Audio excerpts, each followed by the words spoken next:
Hello, welcome to Sage Thyme.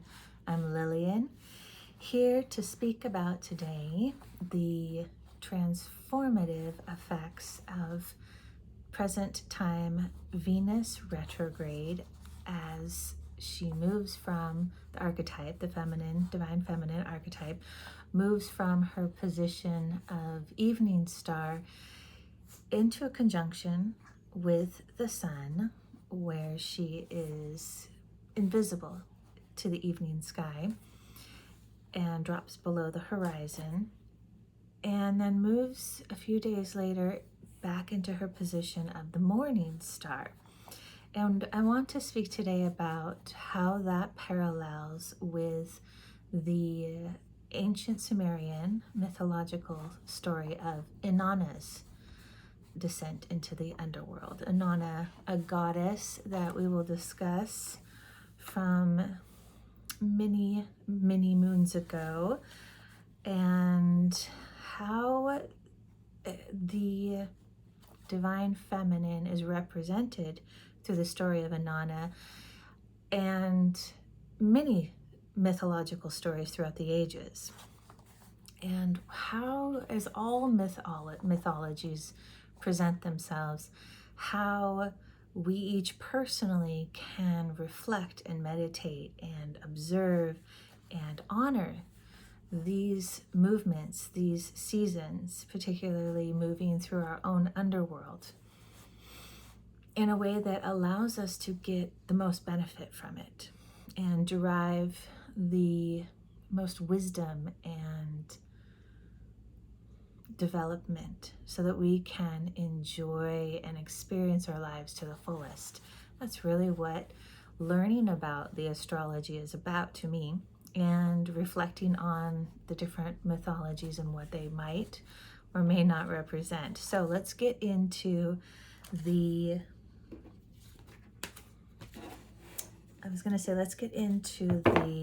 astrology, but before we do, I'm going to pull a theme card for today's discussion from the, there it is, Beyond Lemuria deck. All right, and then hopefully we'll get to this at the end of the reading and maybe ponder it a bit more, but just so it's really more about the theme of it and the coding that this beautiful artist conveys through her gorgeous cards and artistry.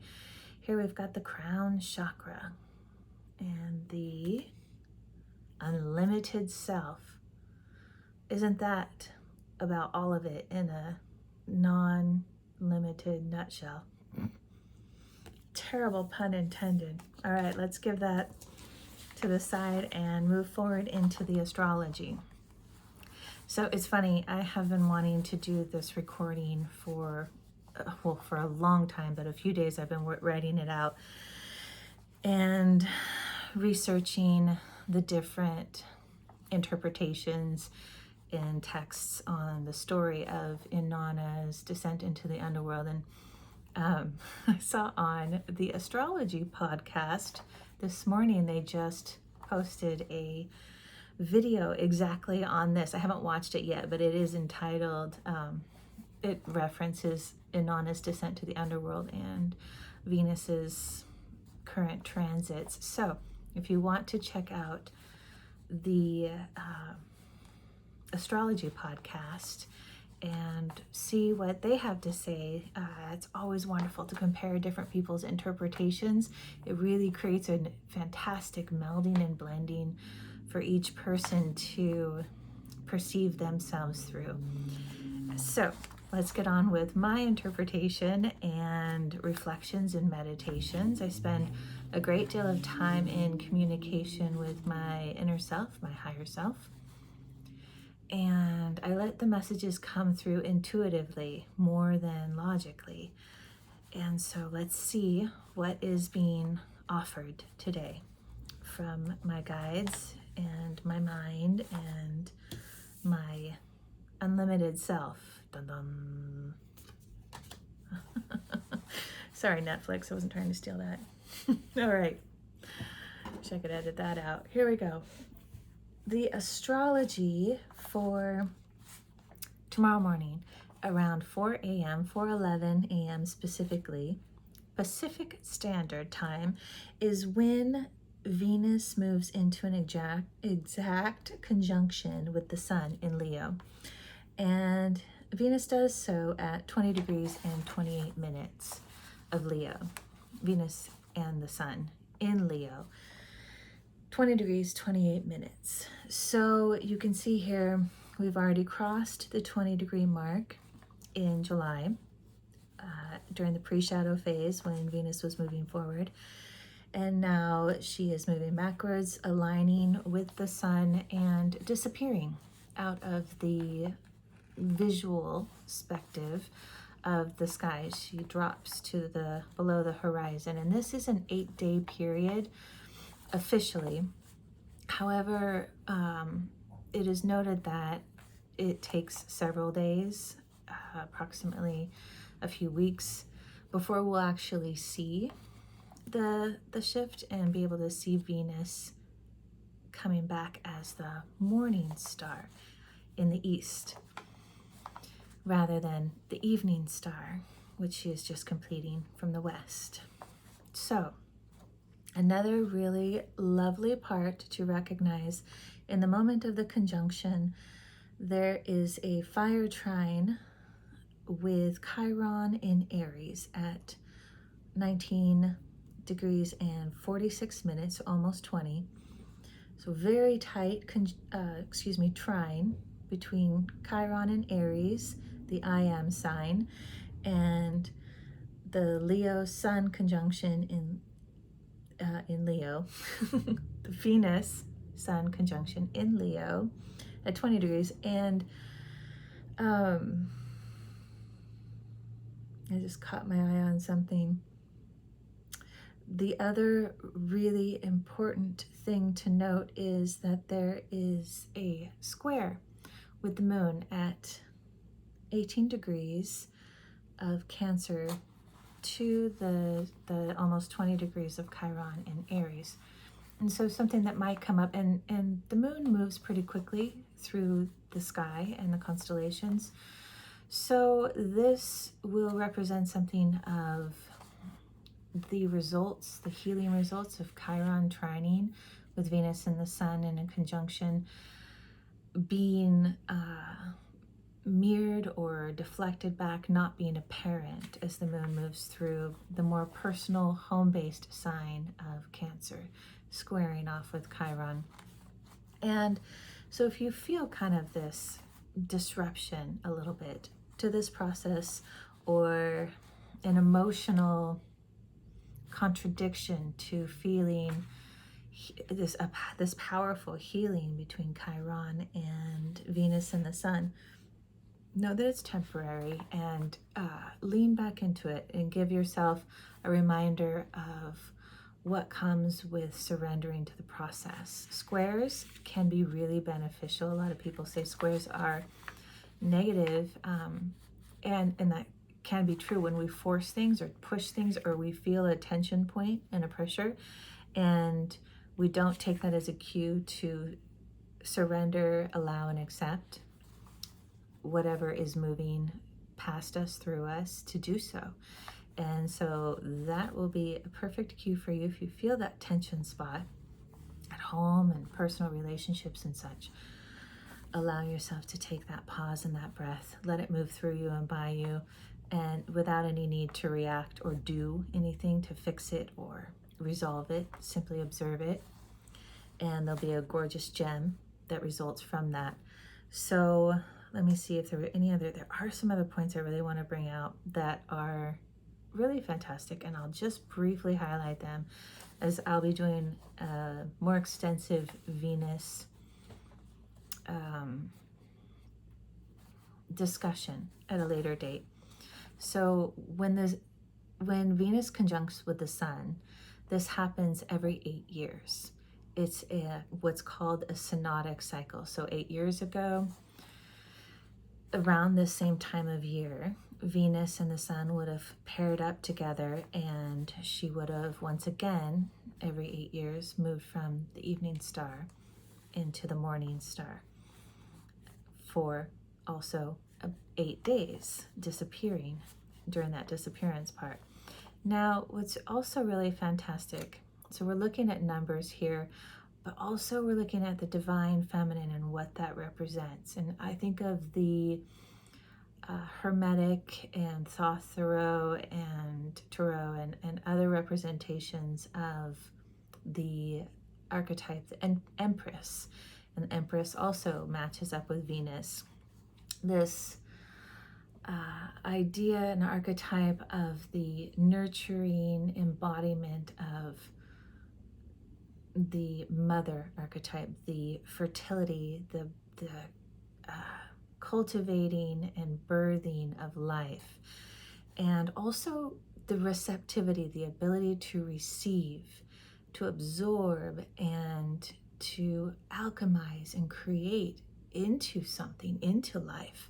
And really, it's that process of surrendering to whatever pains, discomforts, blisses, and in-betweens that occur that is a great part of the archetype of the Empress, as well as Venus, and as we'll see, Inanna as well. And so when you look at Venus's synodic cycle, when she's in the evening star position, that lasts 263 days, which is just a little bit over 9 months. What do women do for 9 months, right? They bake a baby in the oven.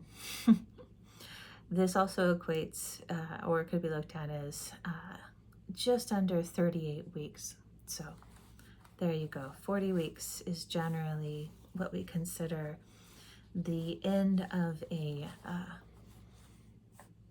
pregnancy for humans.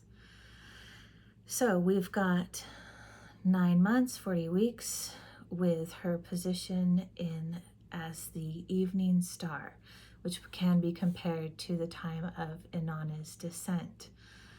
And then 8 days, along with its 8-year synodic cycle, where she is in a pause. You cannot see her or feel her necessarily. It's just a quiet release and allowance, the pregnant pause right before the birth. That lasts 8 days, and then she reappears as the morning star. And just a little side note, the morning star,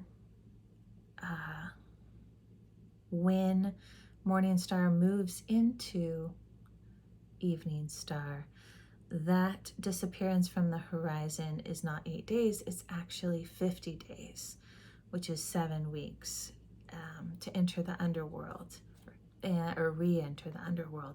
And we'll see the number 7 come up quite a bit in Inanna's story. So let's get into, just want to make sure I don't miss anything. Okay, as far as astrology goes, I think we're good on that. I do want to reference some of the literature that I'm deriving the interpretation of Inanna's descent from. There are a lot of interpretations, as you can imagine. I tried to choose one that really felt less dramatized and more focused on the Sumerian cuneiform translation. Okay, so of course there are many mythologies in all the religions and all the faiths that reflect the energies of this divine feminine archetype and her passage from the light, the heavens and the daytime, the on earth incarnate self, into the darkness and then back again into the light. Or rather, her return from a time of deep introspection, vulnerability, a stripping of the superfluous, and a reclamation of lost, denied, and runaway or wounded parts of the self. So these next few days, about 3 or 4 days of the 8 days of Venus being hidden and in her pause mark the resurgence of the feminine self that has taken the time and the space to more fully and with radical honesty acknowledge and account for and make amends for all the parts of the divine feminine self that she or he has betrayed and lost. And so I think that this is a really important season for us to not only recognize occurs every, what did I say, nine months from the heavens to the underworld and back again, and also every 8 years, and to look at this time of the divine feminine, the receptivity within all of us, men and women, the receptivity aspect of us, the culminating and creating, manifesting aspect of us, the softer and darker, reflective, calm, sometimes even inert in a obvious sense, but definitely not in a true sense.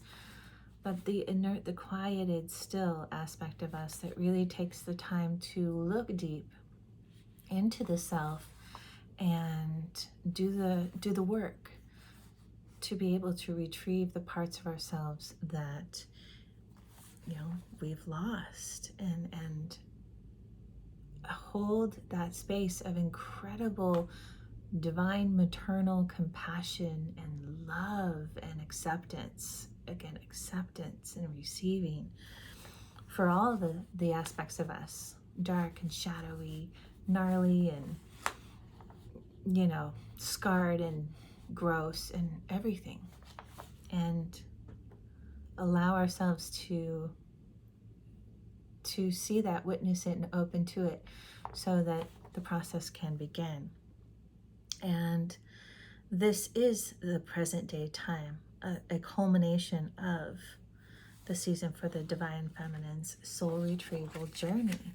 So let's take advantage of this. Reflect on what you yourself have been moving through, not only over the last 8 years of a full synodic cycle, but also over the last 9 months of the underworld cycle of your divine feminine self, and then see how that might contrast then again over the next 9 months as Venus remains in the morning star, in the heavens, in the incarnate self cycle. Okay, so let's talk about the mythology, the descent of Inanna. So the reference, the literature, the scripting interpretation that I referenced is from a book called Mesopotamia, The Formation of Cities and Earliest Literatures. Now this is translated by Diane Wolfskein and Samuel Noah Kramer, who is, the latter is an infamous translator of ancient cuneiform on Sumerian tablets and language. This text is considered the oldest text in the Sumerian anthologies, the Descent of Inanna, and these stories were set, as I said, in cuneiform symbols on clay tablets that date back to the 2nd millennia BCE. That's about 1,000 years prior to any Hebrew or Greek literature. Now, the stories of Inanna, the goddess Inanna, from the age of Taurus, come from an era even earlier than 2000 BCE, before the patriarchal societies emerged during the age of Aries. Again, right now we have Chiron in Aries, healing the age of Aries on a grander collective scope, in addition to the personal scope, Aries being the time of the Greeks and the time of the patriarchal societies really emerging, and that forced and compartmentalized and more linear aspect of things, a contrast that is absolutely important and imperative to the progress of consciousness in its incarnate forms, the human consciousness. And yet, when not healed completely, can, or allowed to go too far off in any direction, as with anything, has caused some problems. And so we've got Chiron healing that. Again, moving in this beautiful fire trine with Venus being represented as the goddess Inanna. And these stories of Inanna, as I said, they go back to even before 3500 BCE, so over 5,500 years ago. And this was a time when the ancient Sumerians worshipped goddesses primarily. So there really was a matriarchal era in the age of Taurus before we switched to the patriarchal. So moving to the story, the descent of Inanna, I want to bring in lines 1 through 3. It says, "From the great above, she opened her ear to the great below. From the great above, the goddess opened her ear to the great below. From the great above, Inanna opened her ear to the great below." Now, this is all written in poetic prose, of course, and the things that stood out for me is the progress of the 3 stanzas. At first, they referenced Inanna as she, and then they referenced Inanna as the goddess, and then they referenced Inanna as Inanna. So we went from feminine to hierarchical to personalization. And then finally, she opened her ear to the great below. She heard the calling for her to go into the underworld, for her to descend inward and into the darkness of herself, into the shadowy depths of herself, into what biblical terms would call hell. And what many others would call the mind, and many others would call the in-betweens to retrieve the souls. And I'm sure countless other ways of saying the same thing, really, when you look at it. And then if we move down to line 14, it talks about, so she goes on to say, she abandons her temple in all these different cities. And then the last line after she does about 7 or 8 lines of abandoning different temples, it says, "She gathered together the 7 me." 7 being, again, a very sacred number amongst countless faiths and religions and philosophies. The 7 me. And for myself and the teachings that I've been given, the really bare bones of how I look at the me is the me as the incarnate self. The self, capital S, as my higher self, my God self, and the I being the connection from source, all, to my God self, through my God self, into the me. So me is the incarnate self. It is the fallible, the discovering self, the learning self. We could be said to incarnate so that we as a soul can discover and learn more about what and who we are capable of being and doing. Okay. So she gathered together the 7 me. She took them into her hands. With the me in her possession, she prepared herself. And then it goes on to talk about the things, the 7 me's that she prepared herself with, and she adorned herself with, one being a crown. And there's more to it in the interpretation, and without really knowing the context of translation with Sumerian words and how they referenced it and used it 5,500 years ago, I won't get into it, but it's worth a look, and I'll attach actually this particular text copy in the description down below so you can take a look at it yourself and see what the different words and symbolisms, descriptions might represent as metaphors to yourself. So the 7 things were a crown on her head, and then dark locks across her forehead, some dark hair curls, a lapis bead necklace, lapis azul, being a very royal and powerful semi-precious stone or crystal. Let's see. She let the beads fall to her breast, and then she put a royal robe on her body and daubed her eyes with an ointment that then came with a saying, "Let him come, let him come." And then she bound herself with a breastplate and slipped a gold ring over her wrist, and then took a lapis measuring rod and line in her hand. I don't really know about that. So then she set out to the underworld. And I think when you look at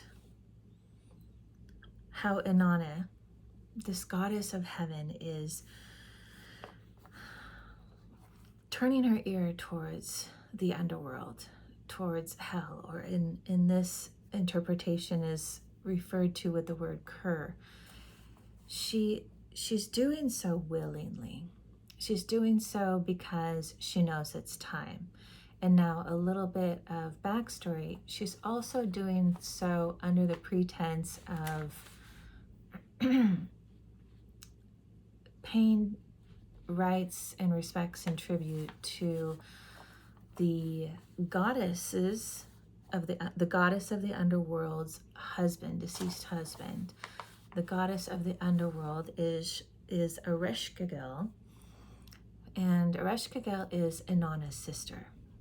And Ereshkigal's husband's funeral is he's actually dead because at the hand of Inanna and her own vengeance or reactivity, or however you might interpret the mythologies. And so she's going there under the pretense of paying respects to her sister's dead husband. But Ereshkigal's husband died at Inanna's hands. And if you take a look at the own self, whenever we go down a path and we don't notice that we are doing things that are destructive to ourselves and to others, because at first it's often really subtle, right? You know, maybe our consumerism is too overt, or we're not paying attention to others around us that are in need or simply need to be heard, or need to be in healthy connection and relation. All the different things that we can do as humans when we just don't notice what we don't notice that's harming others and ourselves, until there's a big crap moment. And you know, murdering your sister's husband is one of those crap moments. And so here's Inanna knocking down on the gates of hell, of the underworld, and saying to the gatekeeper, the guardsman, I'm here. I'm here because I am respectfully honoring my sister's husband, dead husband, at his funeral. And, you know, the gatekeeper's not really buying it. So she heads on down there and raps on the door and demands entrance to go east, pay her respects at the funeral of her sister's husband. And so the gatekeeper says, hold please.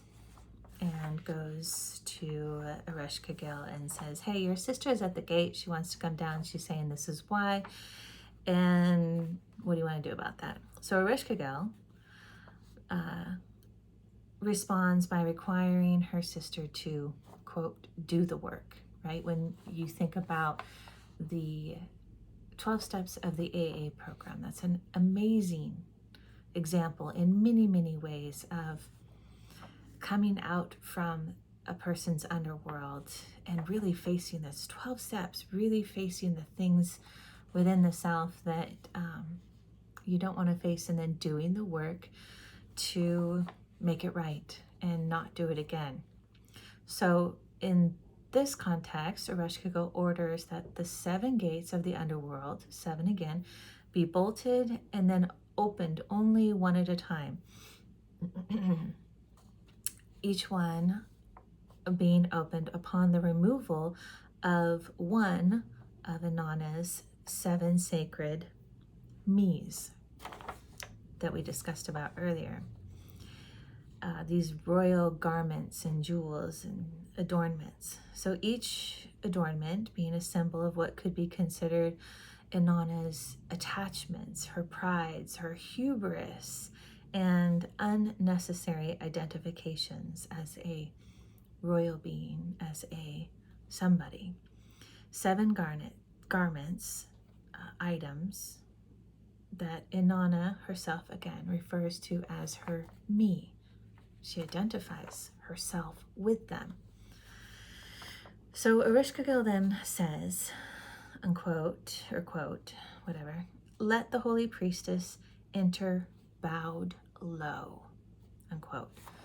Ereshkigal wants her sister to get the most out of this passageway. Now, there's interpretations that say that Ereshkigal is bitter and jaded, and maybe she is, maybe she isn't. Maybe that's just part of the job, quite frankly, is to say, if you're going to do this right. And if anybody has ever been through a mentorship with a very highly skilled, experienced, and adept mentor, the person knows that there's no sugarcoating getting real. There's no sugarcoating doing the work.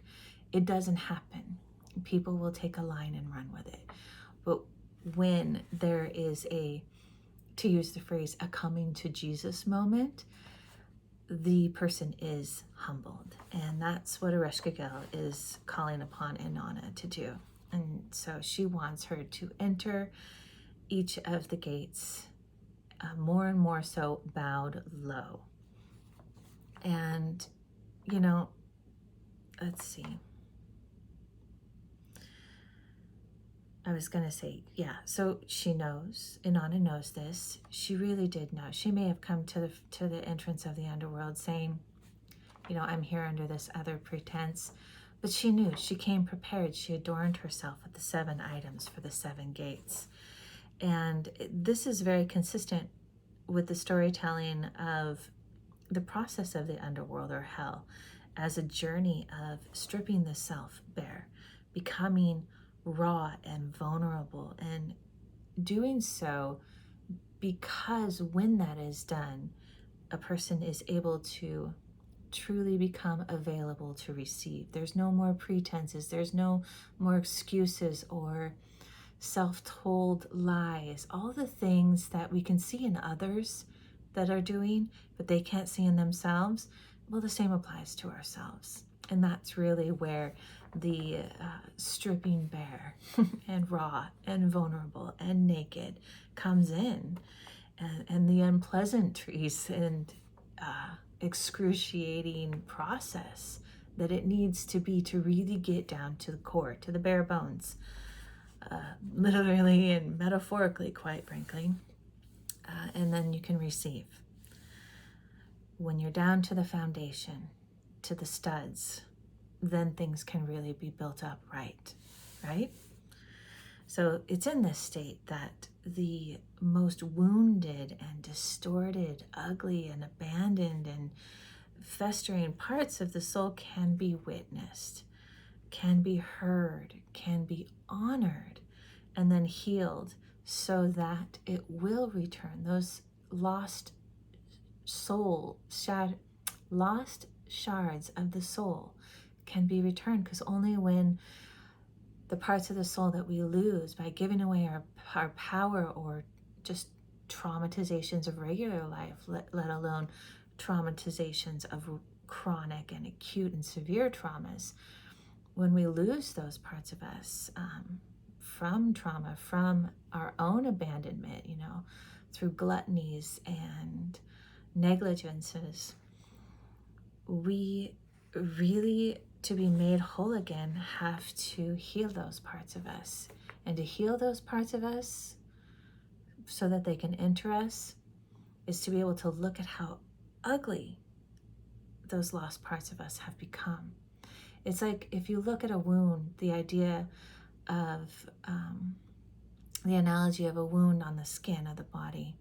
If you get a cut and you don't care for it right away and do all the steps, you put hydrogen peroxide on and then some antibiotic ointment on it, and then you put a bandage on it, and then you continue to clean it and you take care of it regularly, and go through the process, and you don't pick at it, you do all the things to heal it, then it heals.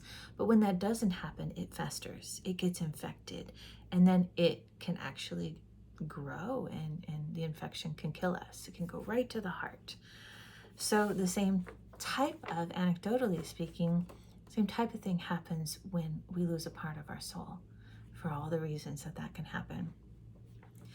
And when that happens, we have to go in, we have to go within, into the darkness, into the underworld, and we have to be able to look at the festering, infected aspects of us that would be called maybe the shadow parts of ourselves, or even demonic and separate from us. Like, oh, that doesn't belong to me. That's demonic. That's evil. That's somebody else's, or just out there. When in truth, we are not separate from anything. And if it's facing us and we're facing it, it's a part of us, and it's calling to be healed. And I know that is a debatable thing, but I'll tell you from experience, that is the pattern, and that is the process, over and over again with repetition. At least from my experience, I can assure you that's really what that is. And so being absolved to not deny anything outside of ourselves that we don't like as being separate, and is being able to absorb it back into us with compassion. And it's gonna be angry, and it's gonna pitch a fit, and it's gonna be grief stricken, and all the things, and to hold space for that. And you'll see it outside of yourself, often being presented as it moves through people in your life, and it'll move through someone in front of you and create a conflicting argument and so forth. And that's how that separate shard of the soul is saying, I want back in. I want to come home. I want to be healed and loved and acknowledged for what I went through and witnessed and heard. And so until you do, I'm going to bounce around every person and circumstance in your life and show up over and over and over again until you do your work. Go into the underworld and do the work. And sometimes we do that voluntarily, and sometimes we're dragged down kicking and screaming. So there is a season, and watch for them. It's so important. That's how we become whole again, right? How we become holy and whole. That's how we ascend as whole beings, made more and more whole with each season of journeying into the underworld, going down and deep in before we can go up and out. All right. So Inanna, she had to face judgment with I'm going to scroll down here real quick so I can kind of find my place to where she goes and meets up with Ereshkigal. You know what? That's okay. I can't remember the name of the judges. It's something very similar to Inanna. I think it's like Anun or Anuna or something. So the judges,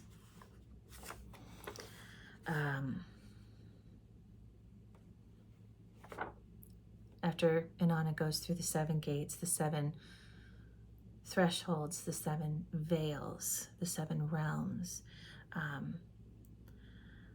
the judges fix Inanna with the eye of death. They speak against her with the word of wrath, and they utter against her with the cry of guilt. Any of those things sound familiar? The eye of death facing that just physical or mental or self-identification, the ego self-death, all the different types of deaths that we face, being spoken against angrily and with wrath and judgment, and then screamed with guilt and shame. These are the things that we'll experience from others and do to others as well, sometimes as a projection of things that we need to look at within ourselves. So Inanna then, after taking all that on from the judges, and she did, she was stripped bare, she was bowed low, and she took it on. She was then struck by the goddess of the underworld. Ereshkigal struck her, turned her into a corpse, and then allowed her flesh to rot. That takes some time. And then, once that occurred, she hung the remaining carcass on the wall on a hook for display. There's some serious symbology right there. Now, to me, the first thing that came to mind and to remembrance is how these last things of being turned into a corpse and rotting and dismembered and just hung up on display, just dead and rotten and nasty and stripped down to the bare bones. This represents very much the rigor and the seemingly impossible pains that are endured when really, really hardcore radical honesty is faced and embodied, empathed, experienced, allowed to be incepted within the hurt and the harm that has not only been caused to us, but that we've caused to others. And it's a sequence of dismemberment and disillusion. And this is the ultimate relinquishing of the me. When it's all stripped away and there's nothing left of the self, there's nothing left. And now is the time to start rebuilding. So this is a process, and that's experienced in a visceral way, quite sincerely, quite literally, and somatic, as well as psychological and emotional. So then a series of things happen, and that Inanna put in place before she went into the underworld with advocates. And so these advocates went through a process of a series of pleas to the father gods of her temple's cities to bring Inanna back to life and allow her to ascend again. And after a lot of no's, the advocates finally get a yes. And ultimately, Inanna is given form and life and is released from the underworld with Ereshkigal's permission. But there's a caveat. Dun dun. That was not from Netflix. The caveat is she is to be escorted by a demonic entourage and required to choose a replacement for a year's time. And this is the part I would like to read just a little bit of again. So at the bottom of page 270, Inanna was about to ascend from the underworld when the Anuna, the judges of the underworld, seized her. They said, "No one ascends from the underworld unmarked. If Inanna wishes to return from the underworld, she must provide someone in her place." So as Inanna ascended from the underworld, the gala, the demons of the underworld clung to her side. The Gala were demons who know no food, know no drink, know no, libation, offerings, lovemaking, children, wife, brides, homes, etc., parents. They clung to Inanna, the small Gala who accompanied Inanna. And then it goes off in some more beautiful poetic prose. I'll let you read that on your own. It says, the one who walked in front of Inanna was not a minister, yet he carried a scepter. Interesting. Still high regard.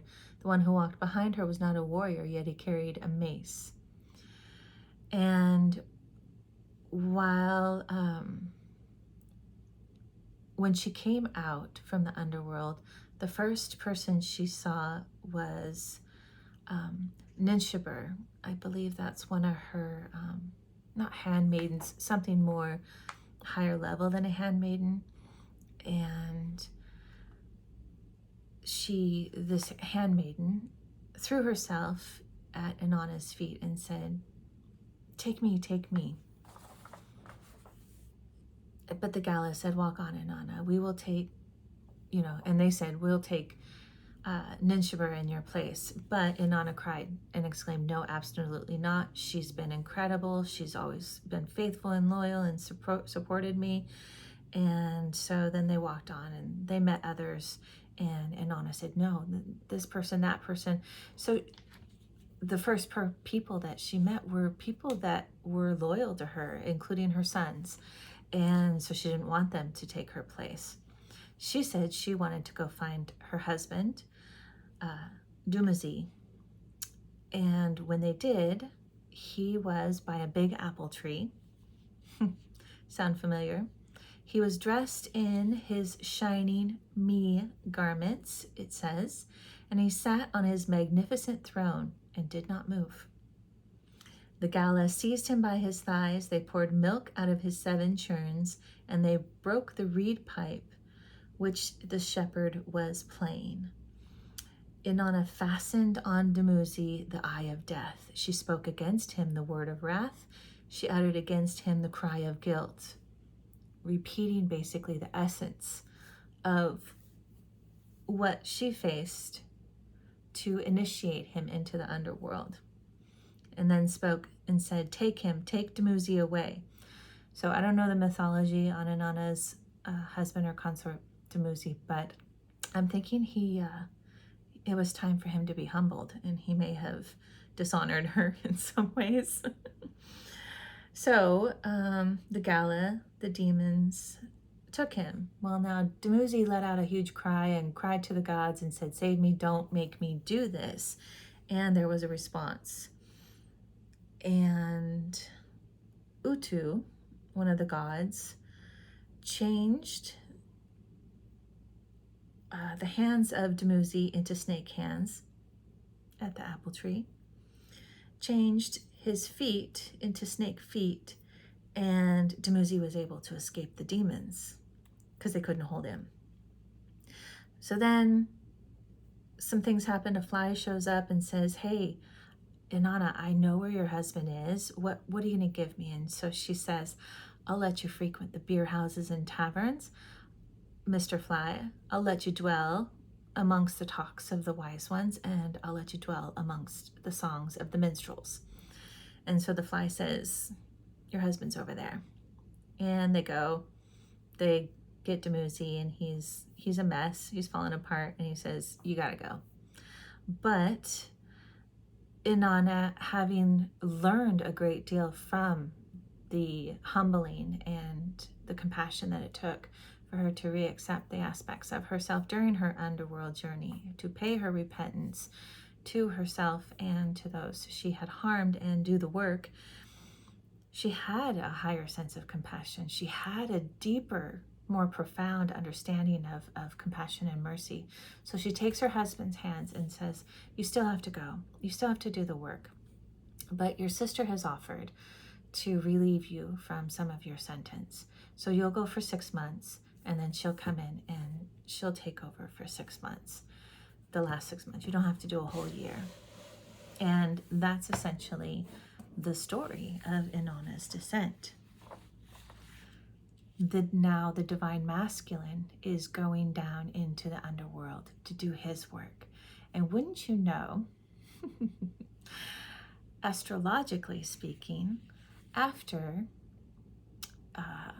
Venus reemerges from her underworld passage as the evening star and comes up as the morning star in a few days, if we skip forward to just a little bit of time, October 30th of this year, Mars, who will be retrograde, Mars will turn retrograde, and will stay retrograde until mid-January of 2024. But during that time, he will move from his underworld state when he conjuncts with the sun in a similar pattern and come back into the morning star type of reemergence and ascendance from the underworld. So Mars is about now the divine masculine within the women and the men of all of us will be next called upon in late October until mid-January to be really reflecting on the synodic cycle of Mars's underworld journey, which will go into how long Mars has been in the underworld and in another episode. So enjoy spending some time reflecting on how in the last 9 months, you yourself have been perhaps doing a great deal more underworld investigation, and how there has been a theme over the last 8-year synodic cycle of Venus, of the divine feminine archetype. Consider what might have launched 8 years ago at this time in your life, and maybe has been a repetitive cycle of moving into the heavens, the incarnate self, and back into the underworld in these 9-month-ish cycles of repetition. What have you been needing and have been working on or not working on in your underworld, doing the work to reclaim yourself and become whole again journeys? So happy end of this grander synodic cycle of Venus, of the divine feminine, and happy mini season of ascension. Hopefully that's now occurring as we move into the morning star phase of the divine feminine. I really would love to hear if you would like to share any of your introspections and things that might be coming up for you. You can put them in the comments below. Also, I thank you for all the likes. It helps this channel. And if you'd rather not share it in a public format, there is my email is listed in the description. So feel free to contact me and via email and share your story. I would love to hear how these seasons have affected you, or you've seen in other people, but especially you. So bringing back to our oracle card, the crown chakra. Look at how beautiful those colors are lighting up now that the sky is darkening in the afternoon. The unlimited self. Where have you found yourself limiting yourself by increasing your meanness, increasing your attachments to things, to ideals, to situations, to goals, to purposes, to avoidances, to rejections, to separatenesses? Where have you limited yourself?